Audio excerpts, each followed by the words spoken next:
When an employee or a user account is created, at any time, if you click on that user, you are able to update all the info available. So you have fields such as gender, date of birth, place of birth, citizenship, personal identification number, contract number, personal email, phone number, time zone.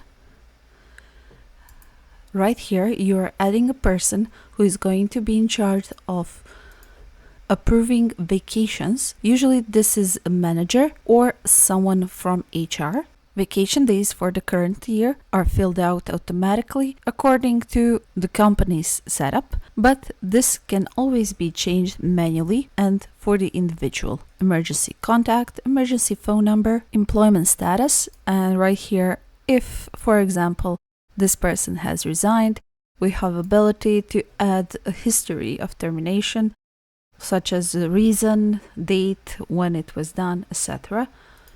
I'm going to bring it back as employed department. So for example, let's say that this person is in customer support department. I'm going to change it to HR right away. Here is going to be automatically reported history. So when this person was added in as a customer department, this is the previous, and at any time I can actually change this. For example, I know that this person worked from the beginning of the month till today. I'm okay with that. And if it's something that was done by mistake, I can always just delete it. Close previous experience. So I can manually add in what I know here. So for example, I know that the previous experience was 5 months long, but for example, I can change it right here. So I can add that this person worked from, let's say, these dates. This is the employer, and this is the amount worked. And if I say OK, this is automatically going to be updated with this information. At any time, I can delete this, I can edit this, so it's always available.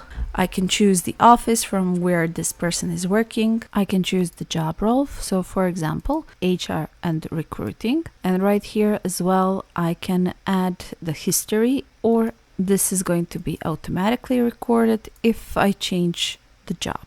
Work shifts, so when it starts, when it's going to end, who is going to be the manager, what's the start date for this employee, what's the end date, if that information is needed. Shift planners, so I can choose multiple people right here, and residency. As well, what we can add is a tag for this person. So for example, I'm going to add a new tag. I'm going to give it a code. I'm just going to use the same thing, HR, and right here I can use and define a color and say yes. So this person has this tag, and I can delete this tag at any time. We will cover the rest of the fields in our next videos. Thank you.